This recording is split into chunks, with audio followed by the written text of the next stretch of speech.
Man, the roadways and highways are an absolute mess. We're going to have rain off and on all day today. Cloudy, humid, couple of showers, thunderstorms possibly as well.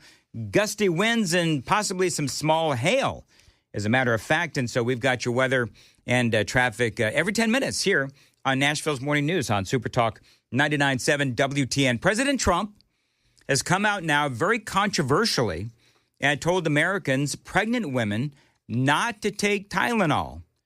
Now, realize, and Joan, I don't know if you were a Tylenol user when you were pregnant, but I mean, Tylenol is, something that helps fever. If you've got a headache, if you've got a fever, pregnant women tend to take Tylenol, from what I understand. Yeah. If you have a fever, if you've got a headache or whatever. Well, President Trump said this yesterday. Tylenol during pregnancy can be associated with a very increased risk of autism. So taking Tylenol is not good. All right, I'll say it. It's not good. Well, he said it. People at Tylenol, of course, are freaking out. So as you can imagine, this sent Big Pharma into hysterics. But oh, boy. Here's the deal. Like, if you look at all the coverage of this story, they're covering it like there's never been an accusation anywhere. This just comes up out of the blue about the accusations that Tylenol and a link to autism. Mothers, who are pregnant taking Tylenol, the link is, or the suggestion is, that there's a link to autism. Now, Tylenol, otherwise known, by the way, as acetaminophen, the accusation is that exposing preborns to Tylenol in utero can possibly cause autism. These accusations, they go back years, and I mean years, with a whole bunch of studies. And so now you have people on both sides, and this is what drives me nuts about this stuff. You've got people on both sides of this debate playing my study can beat up your study, right? And I hate that because I'm no doctor, but I'm always interested in these types of things. You had a Danish study that made the accusation.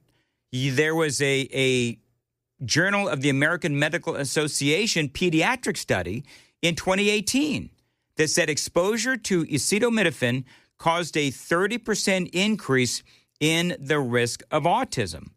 And so you have a lot of these studies where they will say it either caused it or there is a suggestion.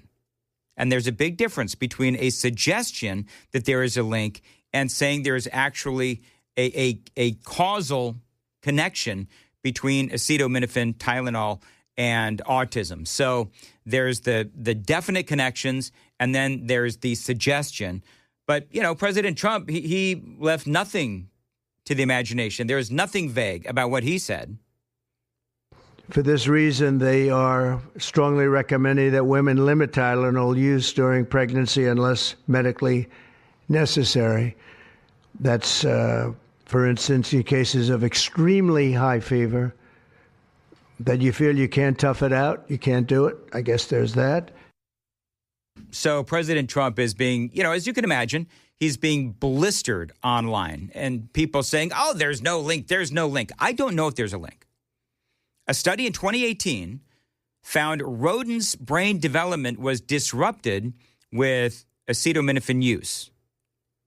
There have been other studies as well. There have been calls for warnings. There have been lawsuits related to the possibility that Tylenol causes autism. And it's the usual stuff. The studies, some will say, are inconclusive. Others will say the studies are conclusive and at least enough for warning labels and more studies, et cetera. Now, some scientists say that the studies don't prove, and that's the word, prove that autism was actually caused by the Tylenol or acetaminophen, and other factors were involved as well. By the way, Trump also said that we should limit giving Tylenol to small kids. Also, they're linking ADHD and liver disease to Tylenol as well. Well, they've always talked about liver disease if you take too much Tylenol. Mm-hmm. That's true. Somebody I know, her mother took a lot of Tylenol, and I think I could say this. So a friend of mine, her mom took a lot of Tylenol, and a couple of her siblings actually have. autism. Wow. So there's a lot of scientists out there that are saying, oh, there's no proof, there's no link, there's no proof. Okay, well, there's a lot of studies that are out there that will tell you that at the very least, it should be cause for concern. I'm telling you that I don't know, but I'm just telling you the studies. What did you say, Sam? Just that specifically, so, obviously the active ingredient in Tylenol is acetaminophen. And why isn't Trump saying acetaminophen explicitly? He's calling out Tylenol by name due to the inactive ingredients would be my assumption. In the inactive ingredients in Tylenol, it does depend on the specific Tylenol product. You've got magnesium stearate. You've got carnauba wax, hypromellose, titanium dioxide, polyethylene glycol, sodium starch glycolate. Now, that's a very common thing, comes actually from a potato, but FD&C yellow 6 aluminum lake and FD&C red 40 aluminum lake. Those are dyes that go on the coating of the pill. But to me, those two and the magnesium stearate that stick out prominently as things that I would not associate with acetaminophen. See, my problem with this whole thing, and again, if you look at the news coverage of this, everybody's saying that Donald Trump's claims are baseless. And that's my problem. My problem is I'm not saying what Donald Trump is saying is right or wrong, because I don't know. I am a humble talk show host. However, my problem is that you've got all the people in the media that are saying that these are baseless allegations and no proof whatsoever, and Donald Trump is being unscientific. Really? I'm a little confused because I remember this Fox study. This was on Fox News talking about a more recent study from just a couple of weeks ago. Their group of researchers at Mount Sinai looked at over 46 studies, over 100,000 participants worldwide, and they found that in utero exposure to acetaminophen increases risk of autism as well as attention deficit hyperactivity type disorders. And the higher the dose, the longer the duration, increases this risk further. Now, we think this happens because acetaminophen can cross the placenta and it can interfere with the developing fetal brain with the chemical and hormonal signaling.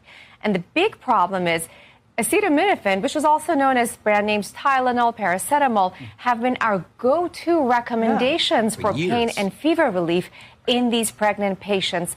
I do have to say the study is not 100% cause and effect. It doesn't establish that, but it is a very strong observational study. And in this time where we're seeing such a significant rise in autism spectrum disorders, I don't think we should take this data lightly.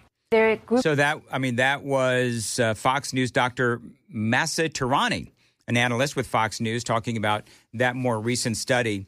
And so it seems like you've got all of these studies, several of them over the years, that are at least saying there's a possible association between Tylenol and autism or ADHD. She's talking about this Mount Sinai study, by the way, had Harvard researchers. So this was definitely a crap storm that the president came out and announced yesterday, basically telling people, don't take Tylenol. By the way, the company that makes Tylenol, it's an offshoot of Johnson & Johnson. Just to be fair, they're saying, no, Tylenol is perfectly safe and women have been using it for years. Oh, okay. And that's fine. That is most certainly true. I will also point out that millions and millions of women all across not only our country, but countries around the world have been taking Tylenol or acetaminophen. And so whether or not it causes autism or not, I think that there is enough evidence to, at the very least, take a really close look, because you do have all of these various studies that are out there that say that there could be a link. This is FDA Commissioner Dr. Marty Makary talking about that same study that I just played you from Fox News from earlier, where they're talking about it's Harvard researchers. They're calling it the Mount Sinai study, I guess, where they did link the two, autism and Tylenol. Well, I'll tell you, the biggest study was done by Harvard and Mount Sinai. They looked at 27 studies showing an association. There were 4 against it, and they said, based on the overwhelming body of evidence, there was a causal relationship. Those are the exact words of the dean of the Harvard School of Public Health. So there's been this growing body of evidence. We're just now bringing it to the forefront so that people know when they pop a Tylenol willy-nilly during their pregnancy, they should know most low-grade fevers don't need to be treated. So again, that is Dr. Marty McCary. He said that a collection of studies, including from the Boston birth cohort, the Nurses' Health Study, that Mount Sinai Harvard study, all of them have established there is, he says, a causal relationship between prenatal acetaminophen and neurodevelopmental disorders of ADHD and autism spectrum disorder. Now, again, company that makes Tylenol says this is not true, that it is safe for kids. But again, I'm just going to keep going back. You just Google it yourself. Yeah. There's an abundance of headlines out there saying that Trump's claims are unfounded, unscientific, and unnecessary. Would somebody at least admit that there's a lot of smoke here? And I'm not... Big Pharma, you know what?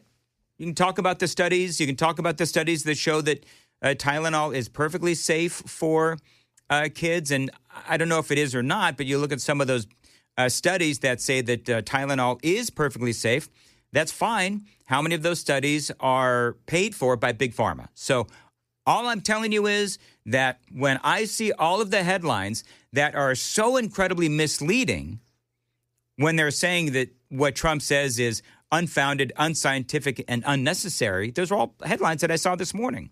Not even mentioning all of the studies that I just mentioned, then I'm just a little suspicious. So, and to back you up on that, or you bring up other nations in this, the European Union has restricted the use of titanium dioxide nanoparticles in cosmetics and food products. The International Agency for Research on Cancer classifies titanium dioxide as possibly carcinogenic to humans based on animal studies. Apparently, it's got genotoxicity potential, neurotoxicity potential, endocrine disruption potential, and immune system dysfunction potential, and it's an inactive component of Tylenol. That's all free to be found. So to say it's baseless is just completely out of this world, considering that there's other organizations that have deemed... And other countries. That have deemed it, potentially unsafe. Sam, it's unfounded, unscientific, and unnecessary. You conspiracy theorist, you. Racist. Because everything's racist. And the funny part is the nanoparticles are generally considered more toxic than larger particles, apparently, which I would assume, someone correct me on the text line, would be found as an inactive component in a medication. There's also, by the way, another, just because the hate listeners are going to hit me on this, there's also talk of another drug called leucovorin. Yes. That could help kids with severe autism. And so they are now the FDA, or whoever it is, they are going to start recommending that drug to help kids with autism. And you've got people screaming that Dr. Oz, of course, with the Trump administration, Dr. Oz has a stake in the company, which he doesn't. He actually has ties to a company that sells supplements. That company sells generic versions or over-the-counter versions of leucovorin. I grokked it, and despite all of the accusations, Grok says there is no evidence that Dr. Oz will benefit from the sales of this leucovorin. Well, leucovorin is essentially folinic acid, which is a form of folic acid, vitamin B. Mm-hmm. So we're not talking about a medication. No. Any company that makes supplements can make this folic acid. So... Yep. Honestly, that's an insane accusation. Well, and here's the other. I mean, we could tie in the vaccinations. We could tie in, if you get your vaccination, you won't get COVID. And if you get the vaccination, don't worry, there won't be any side effects. I mean, this is the same media, right? This is the same media that told us all of that are now telling us that what Donald Trump said is unfounded, unscientific, and unnecessary. Joan, they keep telling me that I got to mention this more. All the different ways to watch us on WTN, then I'm going to get to content. I just always forget this stuff. Yeah. We should remind you more often. I blame Sam for that. So you can watch us Okay. Yes. on Facebook, Rumble, Twitch, X, 997WTN.com.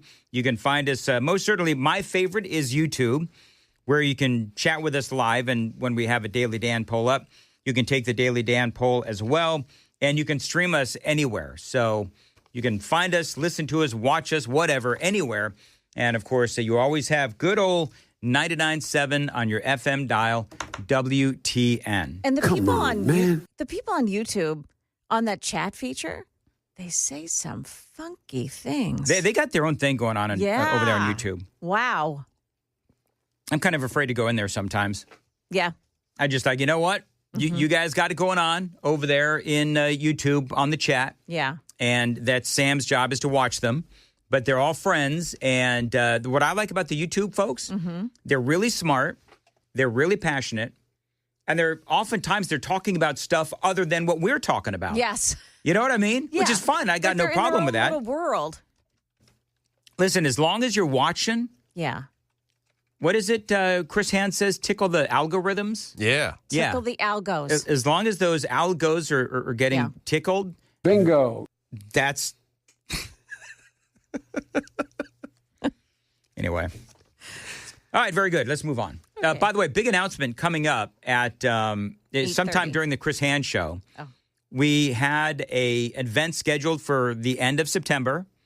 That has now been canceled in lieu of something else.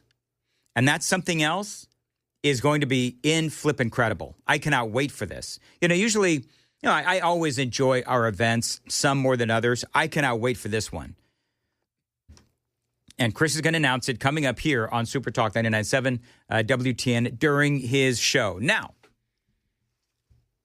Kamala Harris is out there, and it's interesting. I just looked up at CNN, and they've got our buddy Harry Enton, and they're running the numbers. Kamala Harris's political standing, I'll keep an eye on that to see if she actually has any standing. But she gave her first interview, and we were joking about this before. She gave her first interview with Rachel Maddow. Now, this is her first, it's not the first, is it the first post-election interview? No. The first sit-down? No, it's not. So it's a first, I don't know what it is, but it's an interview with Rachel. You know what it is? It is a boring, oh my goodness. Okay, real quick. Kamala Harris's net favorable rating in October of 2024, it was -5. Harry Enton right now on CNN in September of 2025, a year later, she is down 13 points. So she is down 7 from where she was a year ago. Wow. No wonder her new book is slated for 3rd to 7th grade level. Is that right? Mm-hmm. Wow. Isn't that true for all books? I don't know about that. I don't know if that's, I think that's true for, well. No, there's some tough reads out there. Well, I'm talking about like political books. Okay, let's fact check. Fact check. I'm on it. Ronald Reagan's book, like whatever, find a comparable book that Ronald Reagan wrote or whatever. Because I think, Joan, aren't all books supposed to be 3rd to 7th grade? Well. Like I know when they named me the host of Nashville's Morning News, they said, Dan, we're looking for something around 2nd grade level. And you're the man for the job. And you deliver every day, I Dan. do. Isn't it great? Wow. I know. Super texters, go ahead, knock yourselves out. Let the comedy begin. So this is interesting, and I'm watching Harry Enton as this is live. Top Dem choices for 2028. Gavin Newsom back in April was 8%. He is now at 21%. Kamala Harris back in April was at 28%. She is now down to 19%. In other words, April, May, June, July, 5 months ago, Kamala Harris was the choice for the Democrats, if you look at the polling. Now, clearly, it is that big bag of wind, Gavin Newsom. And so that's why she has now come out with this book trying to save her political career. And she was on with Rachel Maddow, and this is part of what she said. And right now we are dealing with, as I called him at my speech on the ellipse, a tyrant. We used to compare the strength of our democracy to communist dictators. That's what we're dealing with right now in Donald Trump. So this is funny. Californians, they asked Californians, what level of excitement do you have for Kamala Harris running for president? In 2024, it was at 58%. Now only 42% of Californians are excited for a Kamala Harris run. So I don't know what happened. I do know what happened between the end of Harris's campaign leading into the election there in November of 2024 and right now. I think part of what's been going on, and I don't know, you can fact check me on this, Joan, if you want. Yeah. But I think the reason why her popularity has been plummeting is because just like that comment, right? So I just played you the comment where she's talking about how, Trump is a tyrant and all of these other things. We are now, 8 months or so, whatever it is, 8-9 months into the Trump presidency, and he's not a tyrant. As a matter of fact, Harry Enton on CNN, we were talking about this earlier. You have these polls out there that show that among all Americans, Republicans are trusted more than Democrats on the top three issues: the economy, immigration, and crime. Not to mention the fact that among independents, specifically, they do trust Republicans with those three major issues. So she can go out here, and Kamala Harris can go out and she can say, Donald Trump's a tyrant and authoritarian and all that other crap. Girlfriend, people aren't buying it. And these titans of industry are not speaking up. And perhaps it is because his threats and the way he has used the weight of the federal government to take out vengeance on his critics is something that they fear, and I get that. I understand why they do. We've seen the demonstration of it. So she's talking about the giants of industry not speaking out. Maybe the reason why the titans of industry are not speaking out is because they're happy with what Donald Trump is doing. I mean, did you ever think about that, Kamala Harris? I have some funny information here for you. So, okay. I put in Google, why is Kamala Harris's popularity plummeting? Oh, okay. And it says, despite early struggles and periods of low approval ratings during her time as vice president, Kamala Harris's popularity did not plummet, but instead rebounded. Oh, my goodness gracious. Okay. So that's Google. So I put the same phrase into Grok. Why is Kamala Harris's popularity plummeting? And it says the decline builds on a pattern of low approval ratings during her vice presidency and her failed White House bid based on analyses from election data firms, polls, public discourse, several blah, blah, blah. Lingering association with Biden's unpopular administration, economic concerns, erosion of support among core Democratic constituencies, campaign missteps, and perceived inauthenticity. Perceived? There's nothing perceived about that. Border, cultural, and structural biases. Oh, yeah. Do you know what's so interesting about that? What did you say? Perceived inauthenticity? Inauthenticity, yes. Inauthenticity. She is so actually authentic in the fact that she has these, word salads, and she screws things up all the time, and she has these really vapid things that she says, and nobody knows what the heck she's talking about. So while she's trying to cover those word salads and trying to be inauthentic, she actually shows off her authenticity by word salading all the time. Yeah. Do you know what I mean? Drunk ant syndrome, as I call it. Drunk ant syndrome. Drunk ant syndrome, yeah. Which, to your question earlier, I did find a comparison. The Truths We Hold, An American Journey, that was the book that was published, I believe, last year before last, has been graded to about 7th grade level. So is that Kamala Harris's book? Yeah, 7th grade and up, age range 12 and up. And if we go to An American Life, written by Reagan, it says high school to adult, starting at a reading level of grade 8. But if you go back to his earlier book, For a Time for Choosing, it starts in 9th grade. Things that you want to get the younger generations interested in. And they're probably more honest, too. Mm-hmm. Interesting. Oh, yeah, because her book is so full of BS. And I've got some other sound bites here real quick.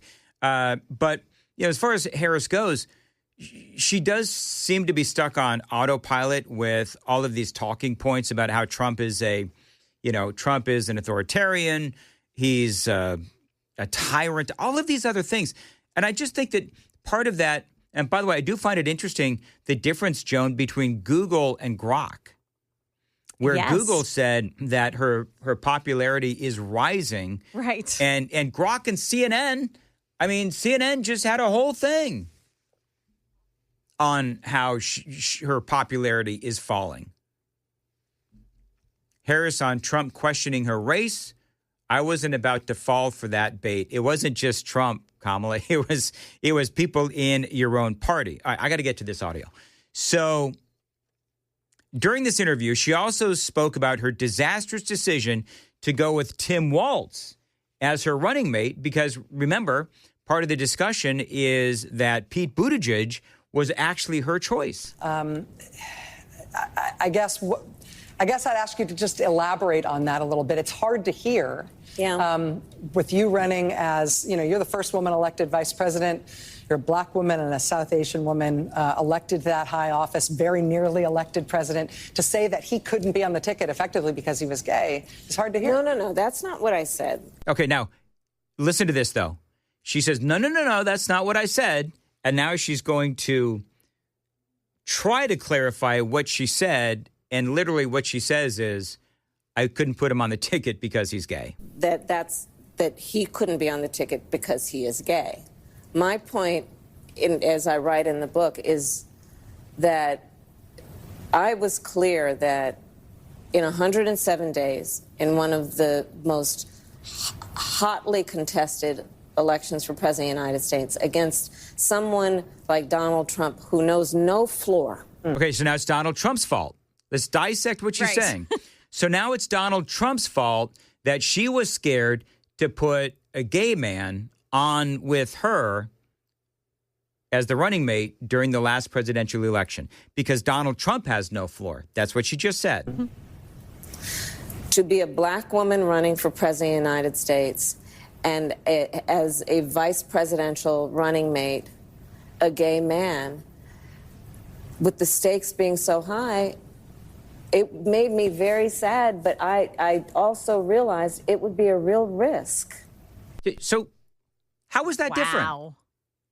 So she's blaming Trump for her bad, because everybody knows clearly that Tim Walz was a train wreck. Everybody knows. Friends with school shooters. It's just exactly right. One of many reasons why Tim Walz was a disastrous decision for Kamala Harris. Here's a little bit more. No matter how... By the way, she looks like a deer in the headlights, man. Like, she really does. Still looks like a deer in the headlights. Her brain is like stuttering. You know what I mean? Oh, I've been an advocate and an ally. Some of my best friends are gay. Of the LGBT community my entire life. So it wasn't about any prejudice on my part, but that we had such a short period of time. And the stakes were so high. I think Pete is a phenomenal public servant. And I think America is and would be ready for that. Well, then why didn't she put him on the ticket? Yeah. Right? She had a better answer of he was a terrible Secretary of Transportation given what happened with the East Palestine train derailment, sure. all of the airline issues we've had. And him taking 2 months off while... For paternity leave? Yeah. For a baby he bought? Yeah. But when I had to make that decision with 2 weeks to go, and maybe I was being too cautious. I'll let our friends, we should all talk about that. Maybe I was. Maybe I was. But that's the decision I made, and I, as with everything else in the book, I'm being very candid about that. Yeah.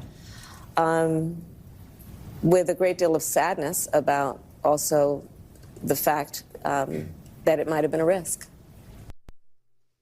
So I don't get how she says that's not what I said when literally she just spent a minute 45 basically saying that's what she did. She didn't put Pete Buttigieg on. Now, I don't know if it would have made a difference Pete Buttigieg in place of Tim Walz because she was such a flawed candidate. Kamala Harris was such a flawed candidate. She's also got to be careful. Here's the other thing. She's also got to be careful because clearly she wants to run again. So she can't talk about how phenomenal of a candidate Pete Buttigieg would be because she may be running against him in a primary. So she's got to be careful. But just the whole thing Did she talk at all is about comical. not choosing Josh Shapiro? Did she talk about that with? Not that I saw. Madcow? I'll see if I can find that. But I didn't see that. I think I think it's common knowledge. The reason why I think one of two things happened with Josh Shapiro. Either they didn't choose him because, the Israel problem that the Democrats have, because he's Jewish, or because Josh Shapiro was like, this woman is a mumbling, bumbling train wreck, and I don't want anything to do with this campaign. He certainly would shine. He would, and he Yeah. would outshine her.